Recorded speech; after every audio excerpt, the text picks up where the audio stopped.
30 টাকায় এক হাত লম্বা রোল। স্বরূপনগরে স্ট্রিট ফুডে চমক। চপ, সিঙ্গারা, কাটলেটে আর মন বসছে না। দামি রেস্টুরেন্টেও খেয়ে যেন স্বাদ মেলে না ঠিকঠাক, কিন্তু স্ট্রিট ফুডের প্রেমীদের কাছে রোল সবসময় প্রথম পছন্দ।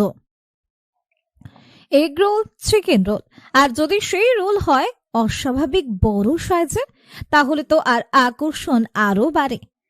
এমনই এক নতুন চমক দেখা গেছে বসিরহাটের স্বরূপনগরে। মালুঙ্গপাড়া কেবিসি স্কুলের ঠিক সামনেই রাস্তার ধারে একটি ছোট্ট দোকান। সেখানে তৈরি হচ্ছে এক হাত সমান বড় রোল। রোল তৈরি হচ্ছে এক হাত করে রোল 30 টাকা। এক হাত ডলায় 100 তোমার আছে 100 গ্রাম করে ময়দা। রোল এসিতে বেলে লম্বা করা হয়, বড় করা হয়, ডিম দেওয়া হয়, তোমার শসা দেওয়া হয়, সয় দেওয়া হয়, কাঁচুনি দেওয়া হয়,